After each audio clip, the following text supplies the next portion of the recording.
Okay, my friends, shocker du jour, and maybe we could save the Earth. This is what the sun is doing. 10,000 degrees on the surface, millions out here, millions. They have no explanation for this whatsoever. Oh, it's fusion. There's no way you can account for that. Between 10,000 from here to much, much, much hotter, millions out here. Same thing on Earth. We're 100 degrees or so on the surface. Out here, it's 3,000 degrees. No explanation for that. Now, the key here is all of those particles coming at us are staying in our atmosphere. They're not just drifting off back into space. They are being pushed in and continuously stayed pushed in. I'm proposing a possibility of squirting them back out, because they're not going to squirt out by themselves. We're going to have to figure a way of shooting those heat particles. That's all they are, is heat particles. I'm going to explain to you, it's all related to dipole electron flood theory. The white particles that are out here that have no mass and they think it's a vacuum, it's not. It has all the heat. They know it has all the heat, 3,000 degrees. And they say, but there's no mass there. Well, that's because electricity has no mass. Okay, my friends, I am literally freaking out. I think there is a way to reduce the temperature in the atmosphere, and not by shielding, by squirting it out. My friends, I am about freaking out. This is the Earth. This is the atmosphere surrounding the Earth. It's getting warmer and warmer and warmer. We might be able to shoot that heat, and literally heat, right back into space through a Venturi, and it will accelerate all by itself, maybe, because that's what's happening here when we shoot a laser through here. Now, we have to have some dark matter go through here with the white matter, and it will grab that white matter and drag it right along with it. And I can show this and prove this because of the tether incident. Okay, my friends, I am freaking out because I think we may be able to fix global warming, but we have to act instantaneously. This is getting way out of control, but there are spots where we may be able to squirt this right back out into space. We may be able to just squirt this heat energy right back into space. There's no reason for it to leave. It wants to come to Earth. But if we could put a Venturi here in a vulnerable zone like this or this right here, and there's going to be on the other below. In the middle is just, it's sucking in electrons like unbelievable. That's why there's the resonance, Schumann resonance. I think I can see a possibility we could squirt this heat right back into space. And if the Venturi effect worked, it'd just run automatically. We just have to have them in the right places to squirt it back into space. It's because of global warming, is too much, atmosphere. It's the greenhouse gases. They're right. But you can't just take the carbon out and everything's fine. You have to reduce the volume and bring it down so it's not scrubbing so hard. And if we could squirt this out, we could literally regulate the planet. Okay, all of this just came to me overnight after I did a video yesterday, which you're going to see in a minute. But all of this is a little extra that I figured out just by making this demonstration. And this happens all the time to me. As I'm doing it, I say, oh, wait a minute, that's not right, or this is right, or wow, I missed that, and so forth. Here's the key. That little bump right here and these bumps are at the edge of the atmosphere, and they certainly look like a place we could breach the outer thing and shoot dark matter out through there, whatever that happens to be. Because anything that has mass will suck electrons right with it. And it may just suck some of that stuff right out into space like the Venturi that we have. Now, the deal here is this is where all those electrons are, and there's no reason for them to leave. They want nothing more than to be onto the face of the planet, and that it means nothing more than heat. And we cannot tolerate it anymore. And as this swells up, it's still scrubbing. And when it scrubs and it gets swelled, you have more and more pressure. When you have more and more pressure, you have more and more condensation, and you have more and more electrons have to be discharged. You got lightning, you got thunder, you got storms, you got hurricanes, you got tornadoes. You got all of this global weather pattern shifting everywhere because it's pushing where it shouldn't be pushing it. You know, it had never pushed before. And they don't realize, oh, it's getting cooling out here. Yes, it's cooling because it's getting hotter out here. The hotter it gets out here, the cooler it's going to get here. And then it gets hot again here at the Earth. It was dipoles. Hot, cold, hot. And then the Earth is supposed to suck it back in, and it doesn't. It cannot. It was a sink. And it would have kept on sinking, I think. But you can't just combust for centuries and drill, baby, drill is not the way to go. We need to get free electricity. I think we can get free electricity because what I'm showing you right here. We should be able to use that right there to get free electricity. All we have to do is harvest it right there. This has been 10 years I've been trying to get somebody to look at this that has any authority. I can't do anything with it. And it's the most simple thing, and it's off the grid, walking around electricity. And if we don't do something, we're done. The sun is the same deal. It's 10,000 degrees on the surface. Out there, it's millions. It's just a scrub. We're scrubbing through the universe. Now, the sun has enough oomph to splat it all over the place, as you can see in this one here of the solar eclipse. This, they take off and they are gone. Earth is a different story. Earth is like a red ejector. This is a white ejector.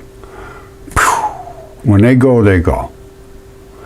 Earth, it's not enough of a oomph. Earth is here. It's not squirting.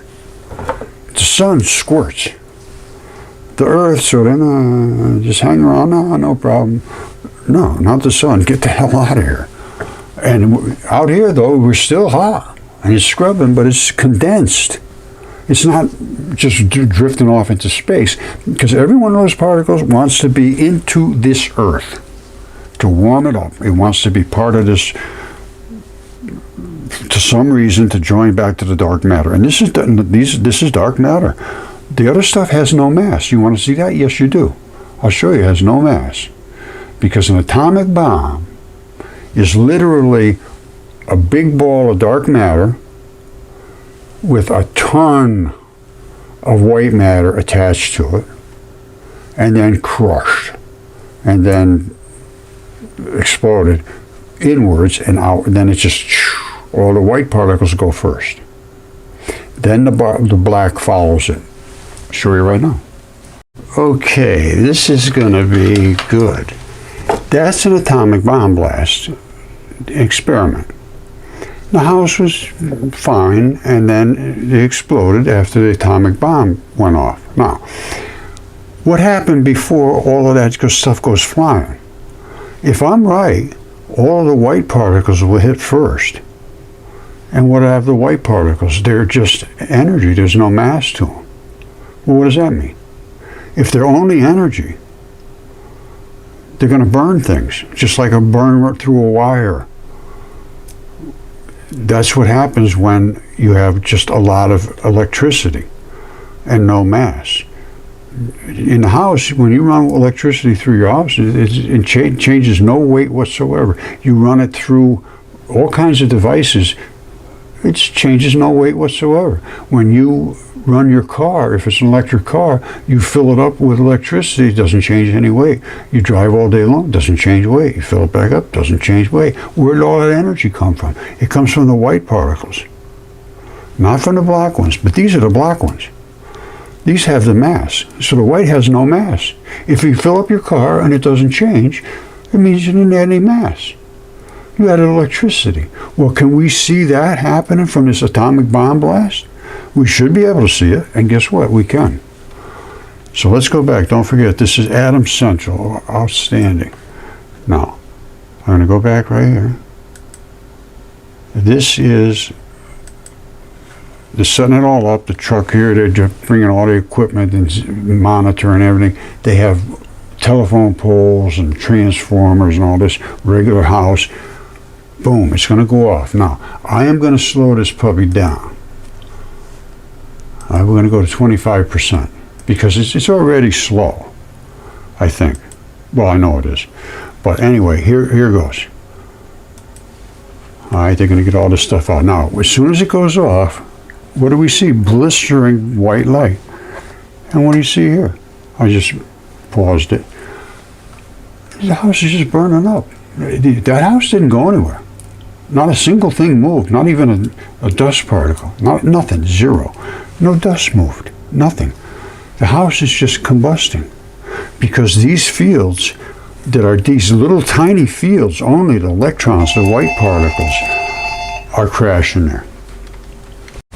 All right, there's nothing, not a single dust particle has moved. However, anything combustible, even the poles, the wires, the insulation, anything that can absorb a field against a field, which means something that isn't really solid like metal. All right, now let's just keep following this. It's just smoke, smoke, smoke. Watch, the whole roof burns. Anything that's combustible is gone. Boom, Roger. There it goes. Roger. Yeah. Okay, my friends, as you know, I'm all about mysteries, about trying to solve a mystery. And I have solved the mystery of what is causing all the volcanoes and the hurricanes and tornadoes and excessive amounts of rainfall, huge balls of ice falling out of the sky. And it is the expansion of the atmosphere due to combustion and the gases increasing the envelope.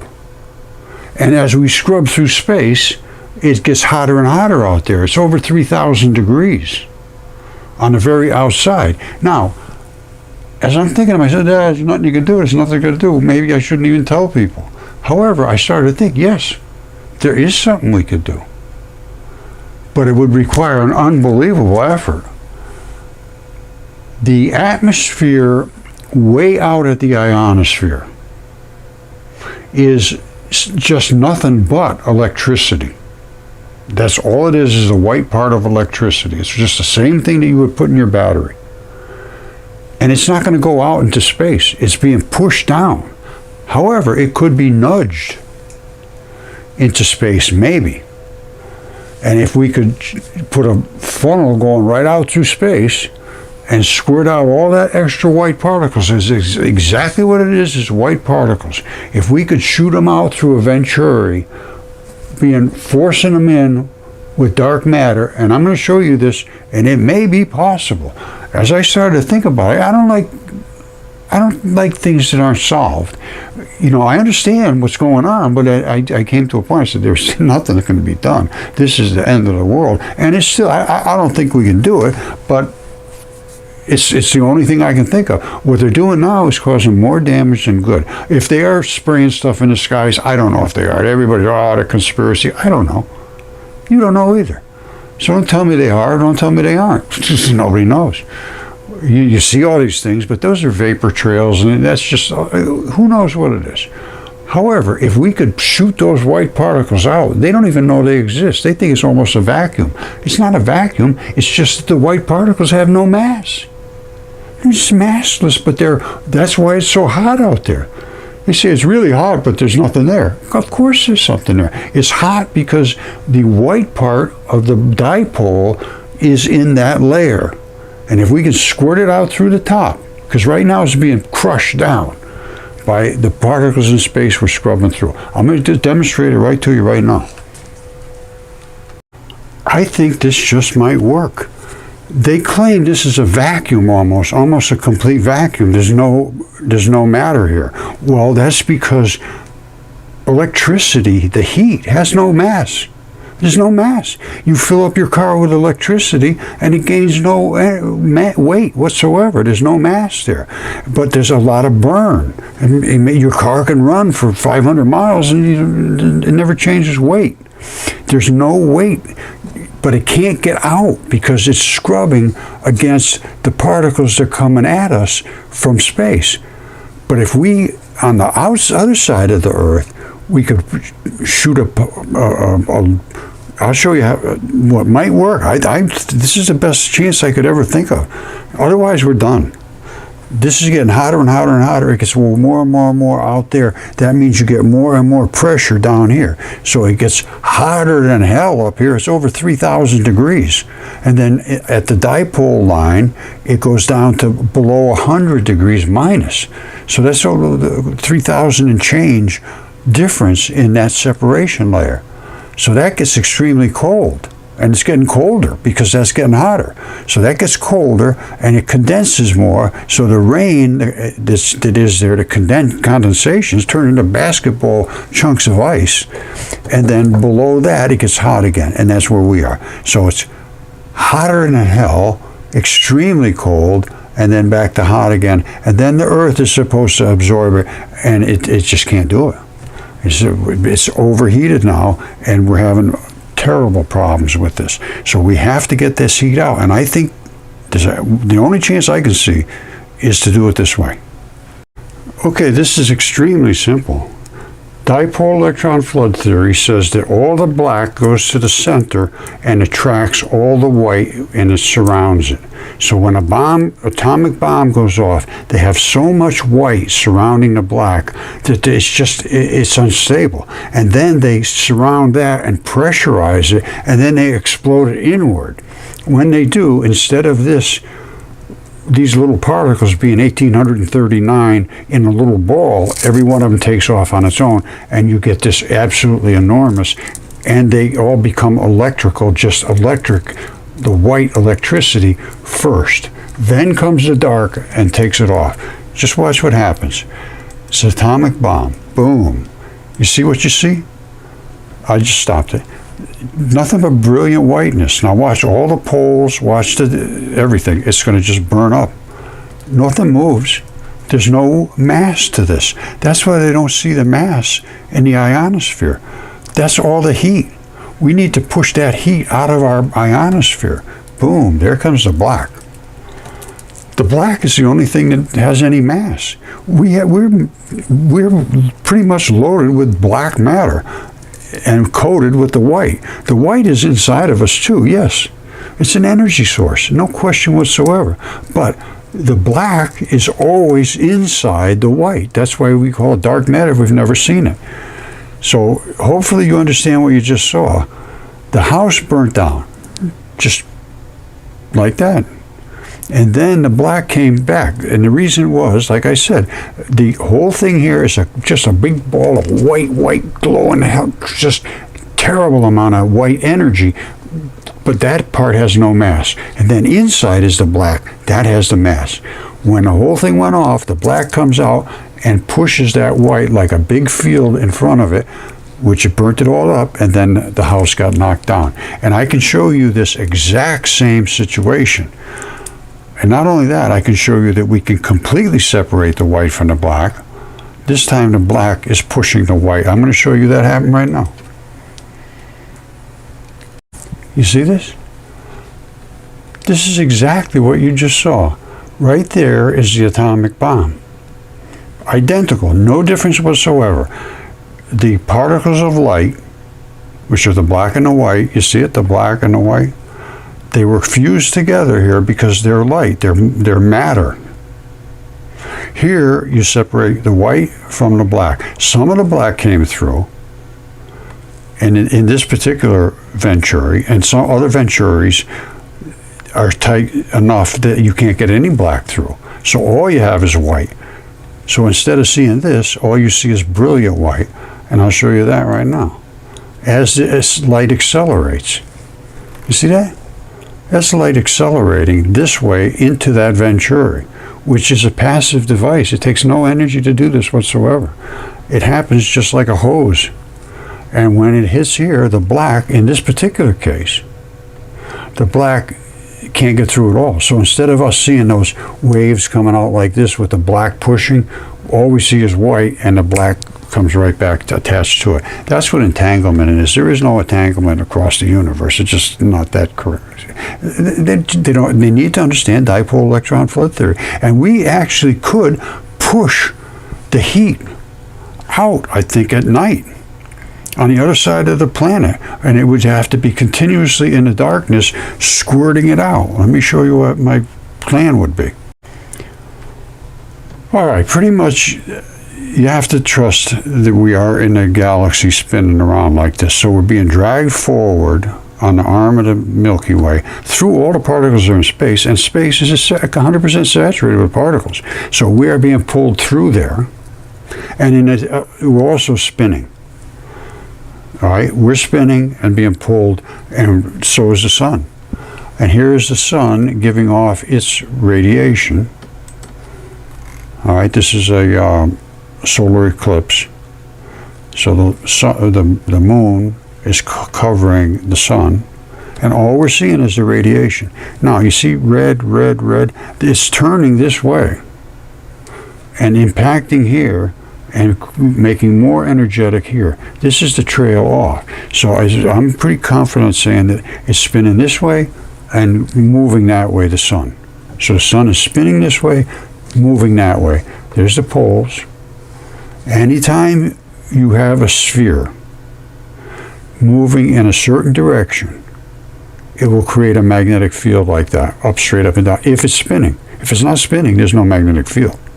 And the reason is, it charges, discharges, charges, discharges, charges, discharges. That's what you see as those pulsation waves that follow the Earth, or any spinning body. It's these fields of charge and discharge. Charge and discharge, charge and discharge, charge. It's capacitive reactance, is what you'd call it. You know, that's not fair just to tell you that, because capacitive reactance means capacitance means a capacity. So if you have a bucket here and it can only hold a gallon, as soon as it hits that gallon, it dumps out. And then it charges back up and it dumps out. That's what capacitive reactance is. It's a rhythmic pulsation. And I believe that's what also causes the Schumann resonance frequencies. It's the bucket getting emptied. All right, here's my plan. The sun is continuously flooding the Earth on this surface facing, of course it's going to spin, but whatever surface is facing the sun is completely flooded with particles. And they know that because when they show the particle waves that hit it, it's fully understood. Now, those are the particles that are charging up our atmosphere and heating the heck out of it. And because we're burning, it's getting bigger, so it's absorbing more and more heat way out on the edges that it never was out there before. It was more confined, so now it's getting bigger. It's hitting there. Plus, it's swelling up, and it's just compacting harder and harder and harder. So, if we can squirt the white out, which they think there's nothing there. No, there is something there. It's not a vacuum. If you can get into that region where the white is and squirt it out into space using some technique like this, all right, some dark matter blaster right at the edge of our atmosphere, and squirt that white right off back into space. Let it go. Get out of here. We don't want you here. You're heating us up too much. We could just squirt it right out of there. And I think that might work. I actually honestly do now that I look at it. Now, I know all the big shot physics people, they don't understand dipole electron flow. They understand this. They think this is a vacuum. It's 3,000 degrees. It destroys meteorites, burns everything up out there. So it's just a vacuum. There's nothing there. It's just not energy. Electricity, raw electricity has no weight. It's just like it's not there. But my hand would be smoking. Just like when I showed you that atomic bomb go off. Well, everything just smoked up. And then the black part, which is down here, smacked into it. Well, they're just sitting here now. They're just staying here having a nice time. Well, if we can get and squirt that out of here, right up through into the outermost area, into the space, and just get it out. I'm going to show you the tether experiment. I looked into that deeply, and I understand it, and I understand the particles. They have no idea. They look at things and they, oh, well, there's a little of this, a little of that. I'll show you. It's hard to believe that this research doesn't care about all these things that they can't explain. They can't explain it. They just leave it alone. That's not the way I work. All right, one more time. Atom Central, fabulous. I've shown this hundreds of times. everything smokes. It's just nothing but white particles in here. So what are they doing? These fields, and that's all they are, is fields. There is no matter to it. There's no mass to it. There's no slamming the dark matter. Dark matter is all the mass and it's all the gravity. So our Earth is filled with dark matter just as our bodies are. Otherwise we'd be nothing. We'd just be like this. All right? This is that stuff. The rest is us coming with our hands and our bodies and smashing what's in front. But in the meantime, everything is just burning and smoking. Whatever's combustible. And now comes the house, bada bing, when the black hits. See you later. Okay, this really, boy, it was a long time ago that I studied this. This was a tether attached to a satellite. And I think it's about 20 kilometers long, something like that. And it's in the ionosphere. And it deployed nicely, and then all of a sudden it basically exploded. And the satellite just kept going.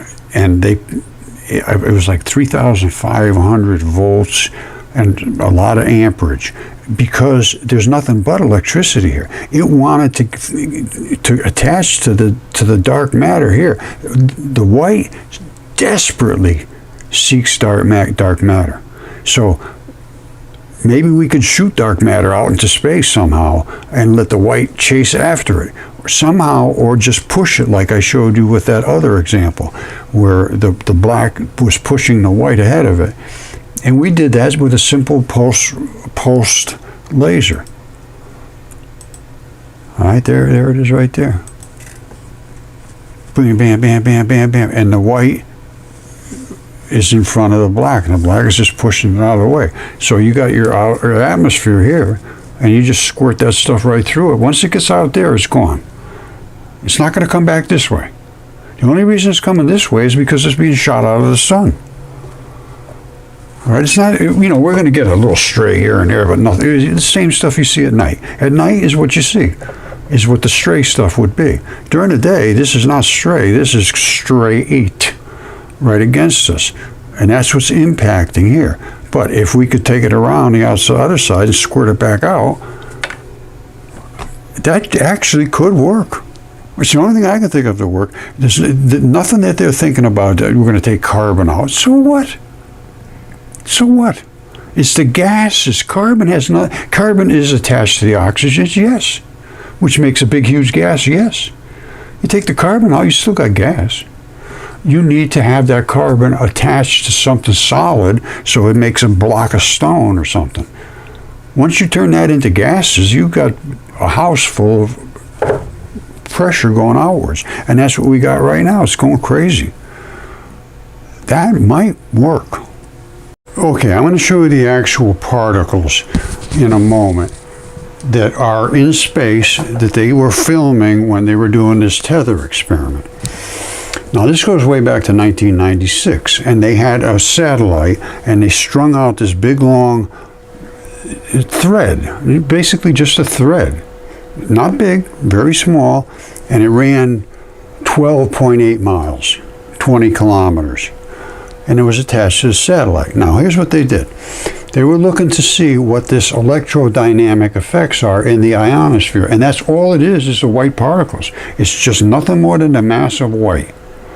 And that's why it's so hot out there. They hate each other. They don't like to be next to each other, and they're forced into that configuration because the sun is squirting into it. Now, they were hoping for maybe power generation by moving a tether through the Earth's magnetic field. They don't have to move it through. There's just nothing but electricity there. They thought it was a vacuum. It's not a vacuum. Now, the idea was that a conductive tether moving through Earth's magnetic field would generate electricity like a dynamo. It's already generating the electricity because that's all that's out there. And it wants to get down to Earth. It has to get past the black particles. That's why lightning happens. There's just so much there that they can't hold anymore, and boom. And it comes, lightning is 24 hours a day, 7 days a week on Earth. And it's coming down like in those bucket loads. And they call that the resonance frequency. It's spinning and collecting so much that it can't take any more. Boom. Spinning a little more. Boom. Spinning a little more. Boom. And it's the boom, boom, boom, boom, boom. I think it's like 7 or 8 hertz, which is cycles per second, is these discharges. And it comes, they say, yeah, you know, I float around. But anyway, this it's nothing but electricity. Now, maybe we could take it and use it down here or squirt it back out into space. But we need to get it out of here somehow. So maybe we could use some of it and squirt the rest back out. But we got to get it out of here, and it's not going to leave on its own. And it's nothing more and more and more and more and more. And every time you burn something, all these forest fires, volcanism, all that, it's just nothing more than heating up the surface of the earth, which is going to create more and more, you know, expansion of these things that are in the earth that is decomposing, and it's going to be the end, basically. All right, so I'm watching this experiment, and the tether breaks. It said the tether had been successfully deployed, and it was, you know, but I could see it was growing and growing and growing. All of a sudden, boom, it exploded. Suddenly, the tether snapped, the satellite drifted away into space. What caused the break? An investigation revealed there was a flaw in the tether's insulation. No, that's just not correct. That's not correct. The wire tried to absorb so much electricity it couldn't hold it anymore, and basically just snapped and broke because it's just trying to accept it. Remember I showed you, and I'll show you again right now, the telephone wires, just insulation just smoked up, and there was no pushing it, there was no nothing, because it was in the middle of the white particles that are the same white particles that are going to be in that layer of space where the tether was, the ionosphere. All right, so they say it was a flaw. No, it wasn't a flaw.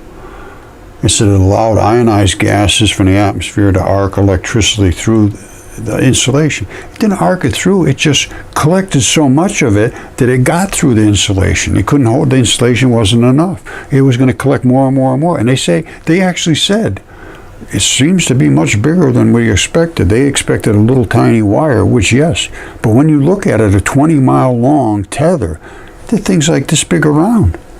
It should be like a wire, 20 miles long. All you should see is a tiny little strip of wire and hardly even be able to see it. Instead, you saw like a big pillar. All right, say this is a flaw. No, it was not a flaw. It created a short circuit and localized overheating. Yeah, it burned right through the tether, burned right through the insulation. Very simple to understand. It was not a mechanical break, but an electrical failure caused by insulation breakdown because of the heat of the particles, and that's all there was. So the experiment was cut short. They lost the satellite. They had picked up 3,500 volts and a half an ampere, you know, that's a lot of 3,500 volts. It's P equals I times E. P is a power, I times E, the power in watts. I is amps times electricity. They could generate a whole lot of electricity there. Now, we want to get it out. So somehow we have to push it back out through past the edge of the ionosphere and move it, just keep it going that way. Once it starts going that way, it's not going to come back. All right, this was a big deal to me because they were experimenting out here at the energy that is in that ionosphere, which is the white part of the particles, has all the electricity.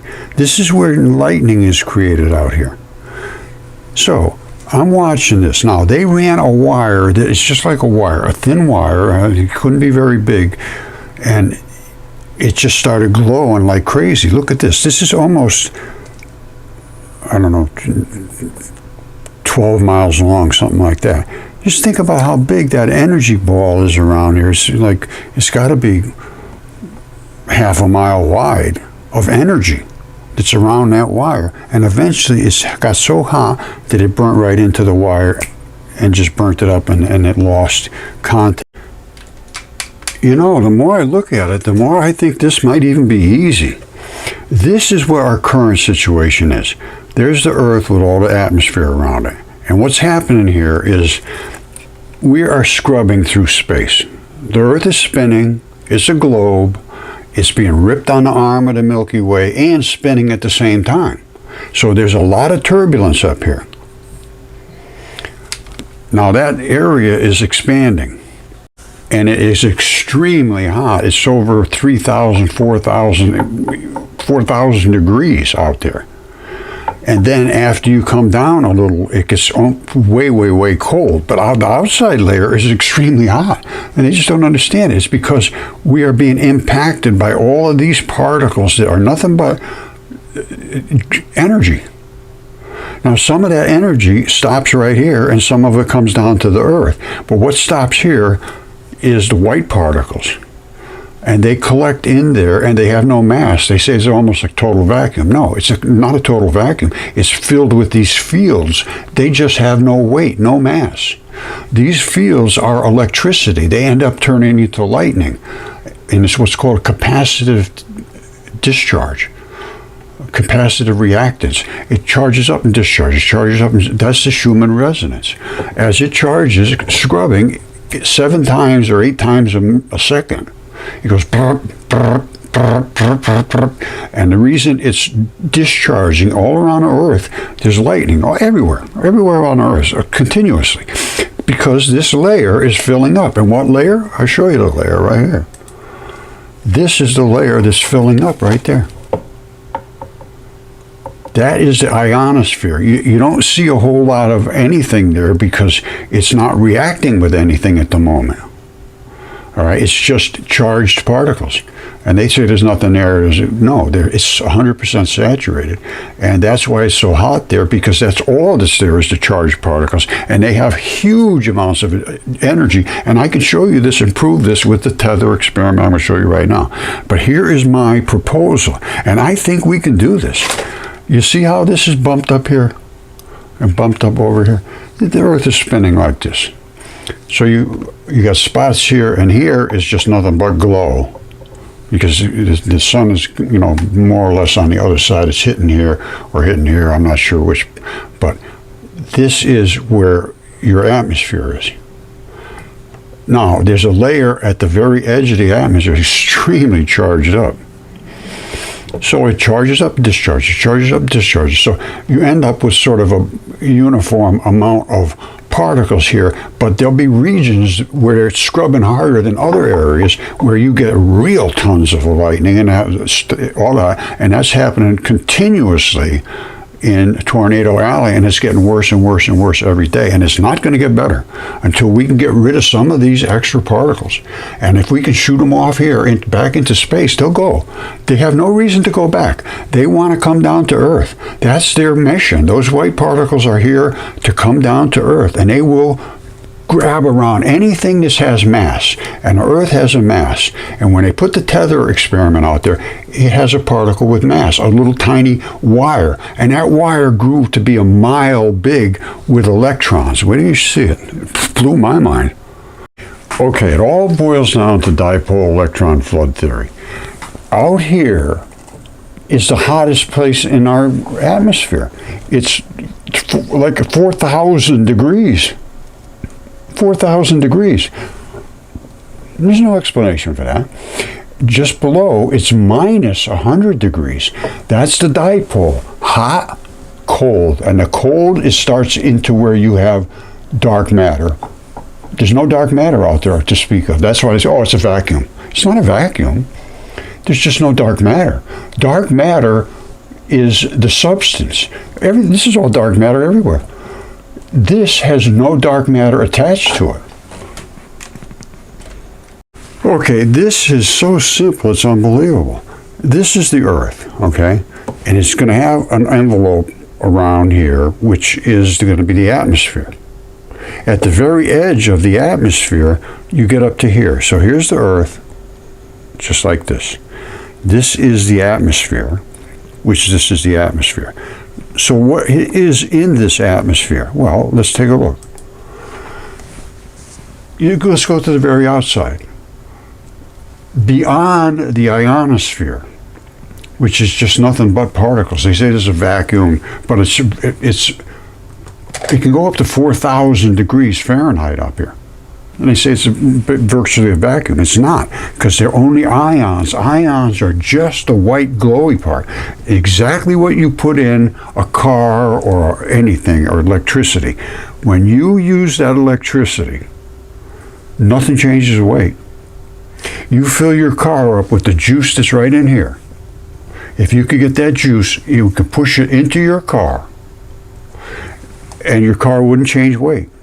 But if you can drive 500 miles, 1,000 miles, 10,000 miles, it never goes up or down, because you're only using the white part, which is the ion, which has no mass. And I can show you this from an atomic bomb blast.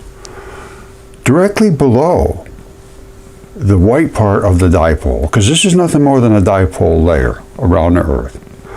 Right below, you have the dense dark layer, which has all your dark particles and white particles attached too. Yes, this one here, though, is nothing but the white almost. There are very, very, very few dark ones. And when the tether went out there, it went out like a tiny wire, and then it just swelled up like this with electrons. Let me show you that. It's stunning.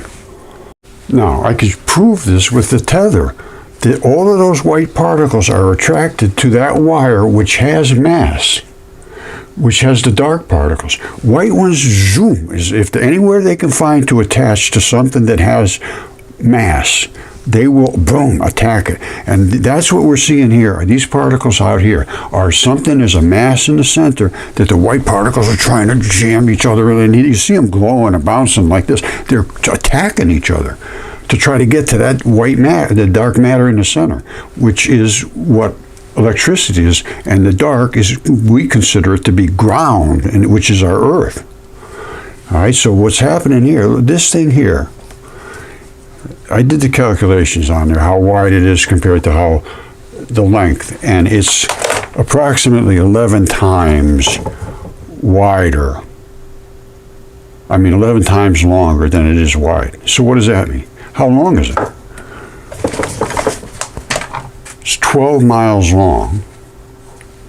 So that gives us approximately 1 mile wide. They had a wire. They had a wire. Why is it glowing like that? That's nothing but electricity surrounding that wire. And then it exploded. And they said, oh, it's shorted out. Because they were tapping electricity off of here. And they were getting 3,500 volts with a half an amp. The only reason, because the half an amp, they could have get thousands of amps. But the wire was only a wire. And you're limited by the physical size of the wire. You can never get more than a half an amp probably through that wire. Because if you got 35,000 volts or 3,500 volts, that's why the wire exploded. Now, if you could beam some dark matter, anything with dark, the white will suck right with it, and it'll flow right out through there, just like in our Venturi, I think. I think that's possible. I really do. Because this is what the Venturi is doing. Now, if we could point that out at the edge of the atmosphere and shoot those white particles right back into space, and it may just run by itself for free. That's what this does. This was just a cheap pulsed laser. I got it's right here. All of this was done, these laser experiments, with this type of laser here. Well, it is the same laser, but it's not. Rod Warren did these pictures, but I did the same things here. But believe me, you can't do what Rod did his unless you want to spend thousands of hours. And this was the Samsung phone that we realized CMOS won't damage the phone when you're in this range.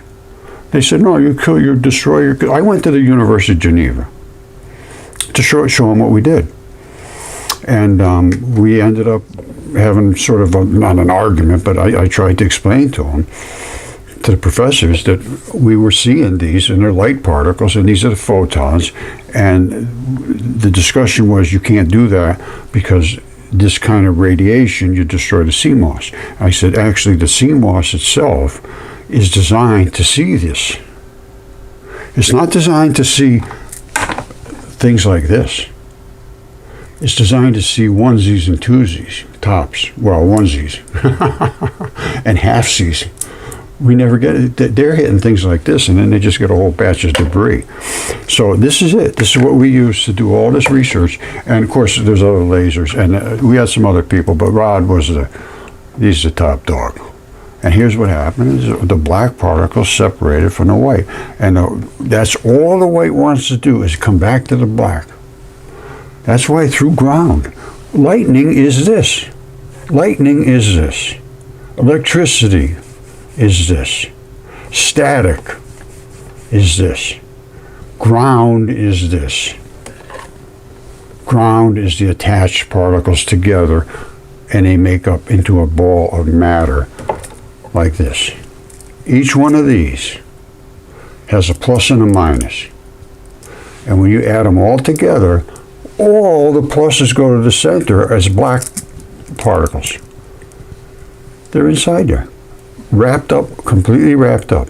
However, when you're using light, total different story. This is an atom. This is an atom, a hydrogen specifically, if it was a proton, because hydrogen is the smallest stable ball. Well, light is the smallest stable ball because it's got, well, I'll show you the light. All right, this is the light. You have seen the light right there. And you got a black pole and a black ball attached to a white and a white. These can get big and small. They're just fields. They just glow. They're just energy. And they say the exact same thing. These are the pictures from Fermilab. They call it the point particle, no mass and all the energy, no energy and all the mass. It pushes. It's got energy. It's dark energy. It doesn't burn you. It's dark energy and it's dark matter. That is it right there. And it's attached normally to the white matter, which is the other side of light. This is a photon. That's the smallest little ball of particles. And we smash those in half at the Venturis. And now if we could shoot this out through space, we're sending all that white stuff right back out to space. Right now it has no reason to leave. It's scrubbing like, into us, and then the sun is also penetrating us. So here's what's going on right now. Here, just a little doodle that I drew. Now, the sun is radiating. Now, I give these little, springs just show. Some of them are stretchy, long, and they're red, and they boing, and then the springs, and then the real tight ones, and bing. So that's the different colors, and they are made of these particles. And I have the green ones. The green ones are identical to the red ones, and there's blue as well. But blue you almost can't see. You can see them, but not like you can the red and the green. So, but they all hit down here into this zone, which is the ionosphere. And they say there's nothing there. It's a vacuum. It's 2,000, 4,000, 5,000 degrees. It depends on the activity of the sun that day. These particles have to penetrate that zone. People call it the firmament. It's a little firm. It's an area out there that doesn't want to be penetrated. It's bang, bang, bang. Now, underneath, it condenses. These particles coming through are literally like water. These particles right here are streamed just like water. That's why they end up doing through a Venturis. It's just like water. Just like water. Through a Venturis, just like vapor through a Venturis, just like a carburetor, just like your garden hose. That's it right there. And all you got to do is somehow bang this thing underneath, and it might even take off by itself. Who the hell knows at this point? Because this one does. You just shoot the laser here, and it just keeps going like that. It just keeps sucking, and like that. That is an enormous increase in energy. Absolute gigantic. Anytime you see illumination, you got an increase in energy. If we could just squirt that out into space, we could be golden. Look at this. If you could put them somehow right in this area and squirt right out, they have no reason to come back. The only reason they're coming here at us is because we're pushing into them and they're being emitted at us. If behind here, or even wherever, if we can shoot them back into space out of the way, because we're going to be trailing like this and pulled on a galaxy. Here's what it looks like for people that don't understand, and for the flat earthers, please, please, please, it's not flat. And this is where we are in something like this, a galaxy. They can see these very easily, but this space is not a vacuum, and all of this stuff with the Webb telescope is kind of silly. We're moving forward this way on the arm of the Milky Way. However, we're spinning too. So it's a pull and it's a spin. What does a spin look like? Well, here's what the spin looks like. All right, so we're on the arm of the Milky Way. Zoom. And the sun is spinning too. And I can prove that as well. As we are spinning around the sun, and then we are spinning on our own axis. So there's a lot of scrubbing and moving going on. Now, hold on a second. Wow, it's even worse than I thought. Don't forget now, that thing is 12 miles long. That wire was that thick. You know, 0.1 inches. That's the thickness of 0.1 inches. You see it?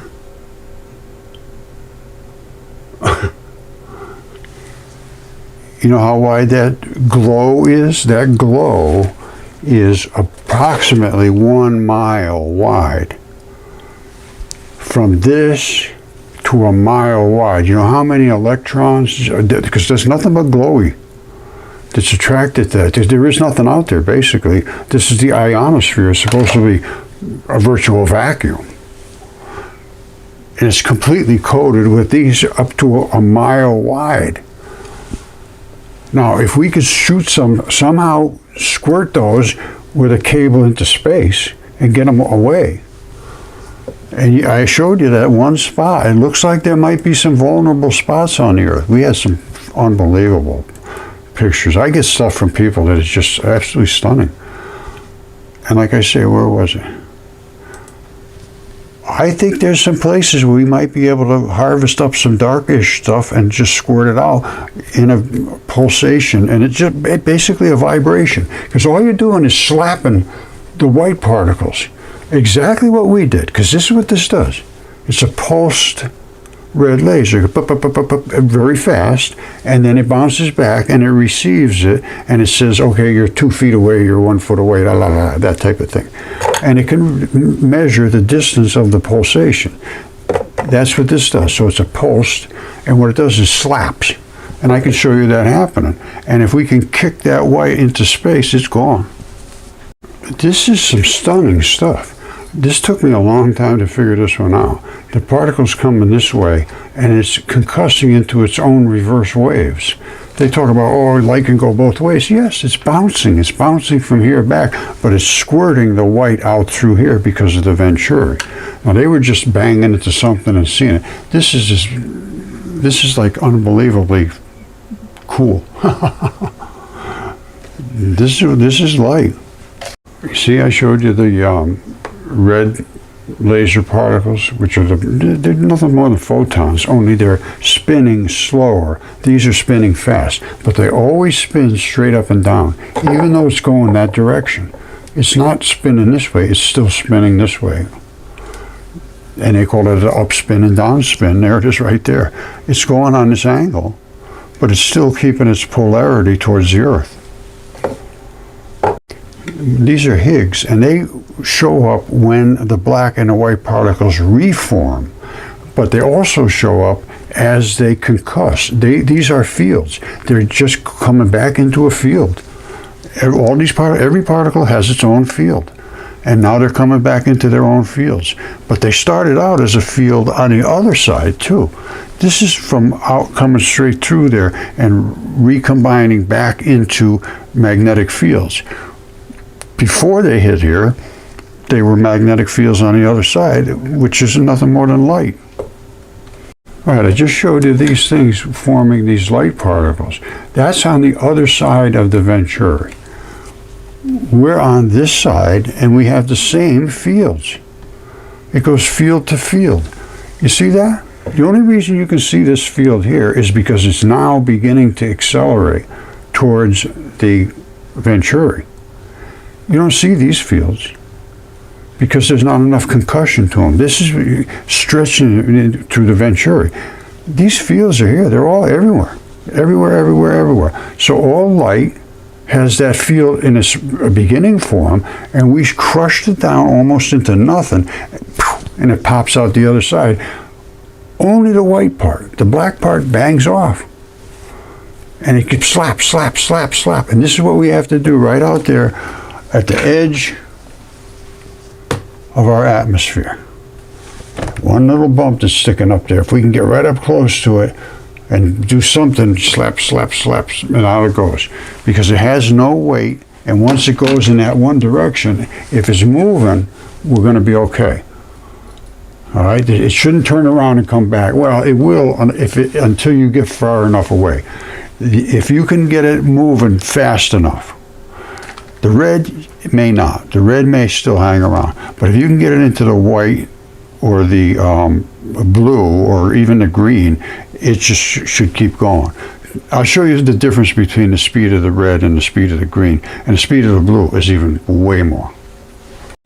All right, light spins. It doesn't flap like a wave. It spins like this. And they're spinning. I've shown this many, many times. The red spins slow. The concussion is soft. The green spins a lot faster. The concussion is hard, and it reconcusses out here because it was interfered with by the red. They're right next to each other coming through the Venturi, one on top of the other. The green is so powerful, it just pushes the red out of the way. And the red, instead of having this upspin and downspin, it has a barrel roll spin.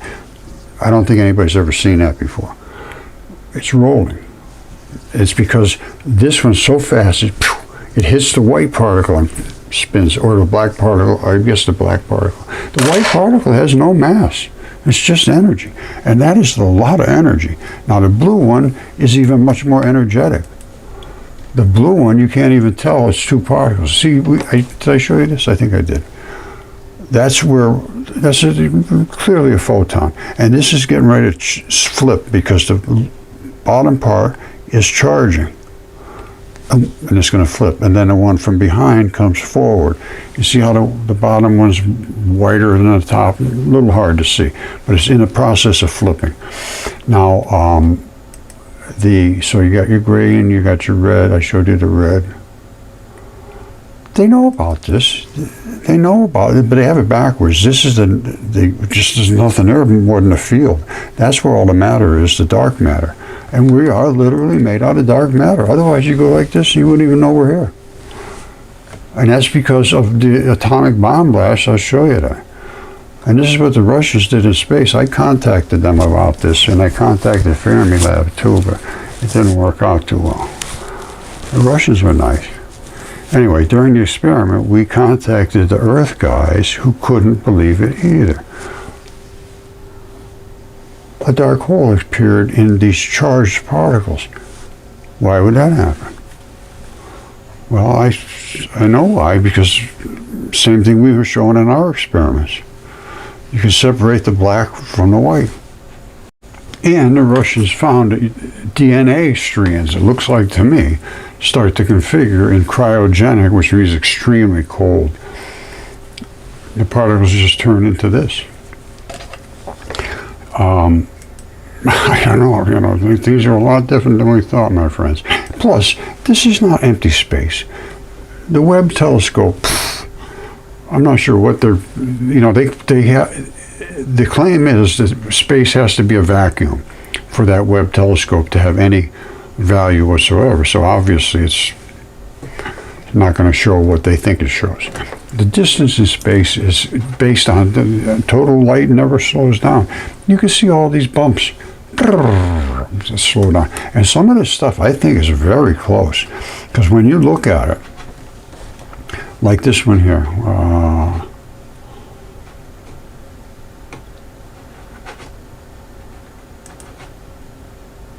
like this. What are these little, that's on top of our moon, lights facing close. This is the Seven Sisters, they call it, something like that. There's some crazy stuff out there. But anyway, if we have any chance of cooling down our Earth, it's not going to be by spraying stuff in the air and all that business. It's going to be by blowing the heat back out into space, because it has no reason to leave right now. It's very comfortable hanging in there trying to get in, just like they're trying to get into that wire. This is what it's doing. And if we can squirt it back out far enough away, that's the only thing I can think of. And I see that spot as something like this being vulnerable. And the same, you see these same bumps on the moon, on the sun too. You see up here? Boom, boom, boom. These are the 3 impact zones, and they push each other away. And there's your poles. And this is the trailing edge. So the sun has to be going this direction, spinning this way. Spinning this way and going that direction. Because we're being ripped through the arm of the Milky Way. And that, of course, is the moon. And these, of course, are the poles. The sun has enough oomph. They're gone, so they're coming down and hitting us.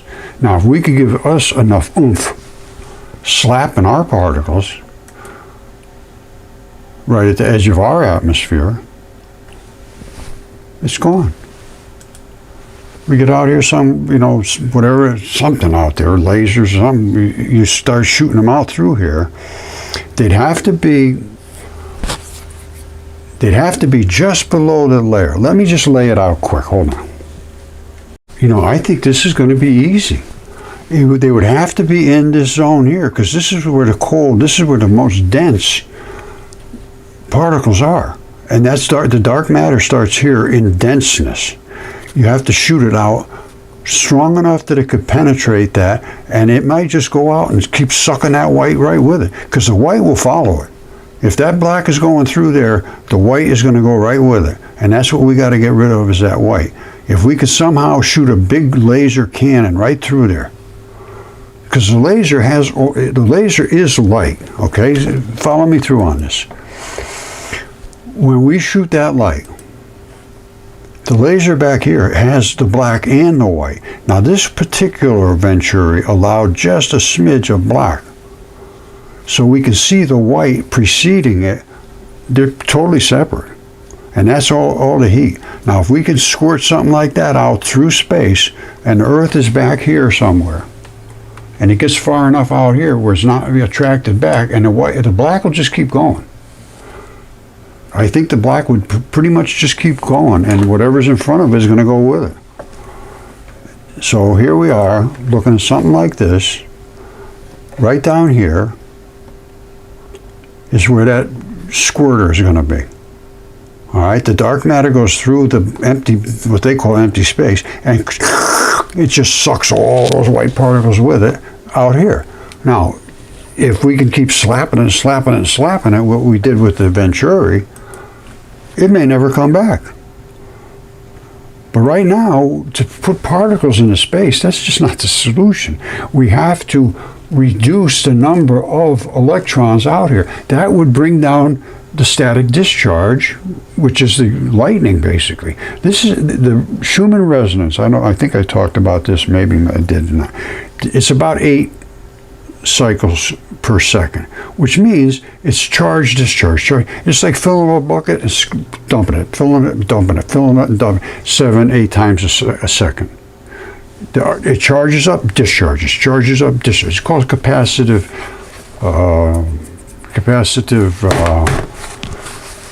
discharge.